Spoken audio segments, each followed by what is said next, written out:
السلام علیکم ناظرین، میں ہوں پروفیسر احسان اور آپ دیکھ رہے ہیں اردو نالج چینل۔ ناظرین، آج ہم آپ کو اصحاب کہف کے متعلق بتائیں گے۔ ہماری آج کی اس ویڈیو کو دیکھنے سے پہلے ہمارے چینل کو سبسکرائب کرنا نہ بھولیں۔ ناظرین کرام، آج سے تقریباً 2000 سال پہلے ملک روم کے شہر افسوس میں ایک ظالم بادشاہ دقیانوس کی حکومت تھی۔ جو شخص بتوں کی پوجا نہ کرتا یہ اسے قتل کروا دیتا تھا۔ ایک دن ایمان والوں کے قتل کا منظر دیکھنے کے لیے چند نوجوان آئے تو اللہ نے ان کی آنکھوں سے پردے ہٹا دیے، تو انہوں نے دیکھا کہ جس مومن کو بھی قتل کیا جاتا فرشتے آسمان سے اترتے اور اس کی روح کو اپنے ساتھ لے جاتے۔ یہ ایمان افروز منظر دیکھ کر وہ سب نوجوان ایمان لے آئے۔ بادشاہ دقیانوس کو جب اس بات کا علم ہوا تو اس نے ان نوجوانوں کو 3 دن کی مہلت دی کہ میں سفر پر جا رہا ہوں، میرے واپس آنے تک ایمان سے پھر جاؤ ورنہ میں تمہیں قتل کر دوں گا۔ تیسرے دن جب یہ صاحب ایمان نوجوان اکٹھے ہوئے اور انہوں نے کچھ مال لے کر رات کے وقت شہر سے رخصت ہو گئے، راستے میں انہیں اپنے ایک خاندان کی بکریاں چرانے والا چرواہا ملا جسے انہوں نے اپنا سارا ماجرا بیان کیا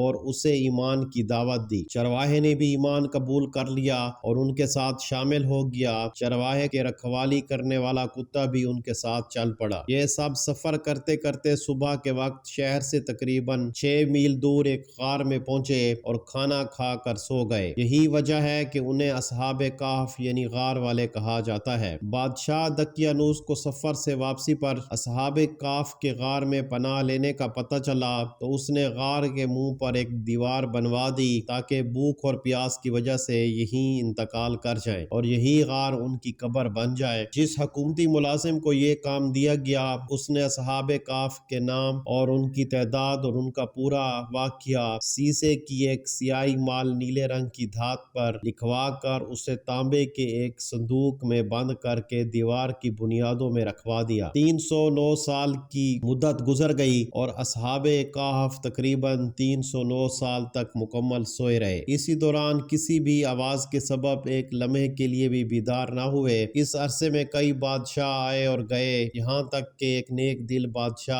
بیداروس کی حکومت آ گئی اور وہ اس وقت افسوس کا بادشاہ بن گیا۔ اس کے زمانے میں کئی فتنے کھڑے ہوئے جن میں ایک یہ بھی تھا کہ مرنے کے بعد دوبارہ زندہ ہونے اور قیامت آنے کا کچھ لوگوں نے انکار کر دیا۔ بیداروس نے یہ حالت دیکھ کر بارگاہ الہی میں فریاد کی کہ یا اللہ، کوئی ایسی نشانی ظاہر فرما جس سے لوگوں کو مرنے کے بعد دوبارہ زندہ ہونے اور قیامت آنے کا یقین ہو۔ چنانچہ اللہ نے اس بادشاہ کی دعا یوں قبول فرمائی کہ ایک چرواہے نے اپنی بکریوں کے آرام کے لیے اس غار کو چنا اور لوگوں کے ساتھ مل کر غار کے منہ پر بنی دیوار کو گرا دیا۔ دیوار گرتے ہی لوگوں پر ایسی ہیبت طاری ہوئی کہ وہ سب وہاں سے بھاگ کھڑے ہوئے۔ دیوار گرنے کے بعد اصحاب کہف جب بیدار ہوئے تو ان کی حالت ایسی تھی جیسے ایک رات سوئے ہوں یا اس سے کم۔ چہرے تر و تازہ اور کپڑے بالکل صاف ستھرے تھے۔ نیز ان کا کتا غار کے کنارے کلائیاں پھیلائے لیٹا تھا۔ اصحاب کہف صبح کے وقت سوئے تھے اور جب اٹھے تو سورج ڈوبنے میں کچھ وقت باقی تھا۔ انہوں نے نماز ادا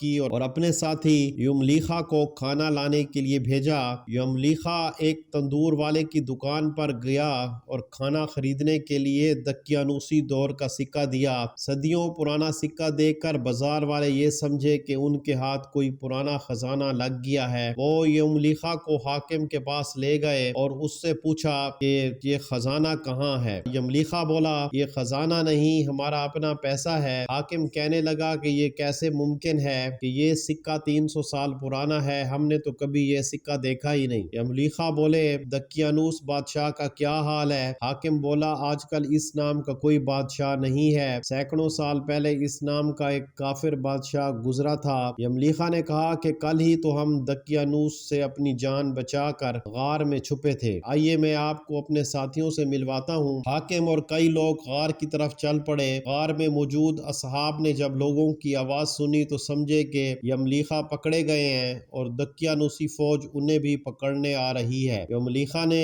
غار میں پہنچ کر ساتھیوں کو سارا ماجرا بتایا۔ حاکم نے غار کے کنارے صندوق دیکھا تو اسے کھلوایا، اندر سے تختی ملی جس پر اصحاب کہف کا حال لکھا تھا۔ حاکم نے یہ خبر بادشاہ بیداروس تک پہنچائی، وہ بھی آ گیا اور جب اس نے اصحاب کہف کا حال حال دیکھا اور ان کے واقعے کا پتہ چلا تو سجدہ شکر کیا کہ اللہ تعالیٰ نے مرنے کے بعد زندہ ہونے اور قیامت کا یقین دلانے کے لیے نشانی عطا فرمائی۔ اس کے بعد اصحاب کہف غار میں آ کر سو گئے اور ان کی روح قبض کر لی گئی۔ بیداروس نے لکڑی کے صندوق میں ان کے مبارک جسم رکھے، غار کے قریب مسجد تعمیر کرنے کا حکم دیا اور لوگوں کے لیے دن مقرر کر دیا کہ ہر سال عید کی طرح وہاں آیا کریں۔ ناظرین، آج کا واقعہ تھا اصحاب کہف کا۔ مزید اس قسم کے واقعات جاننے اور سننے کے لیے ہمارے چینل کو سبسکرائب کرنا نہ بھولیں۔ Thank you.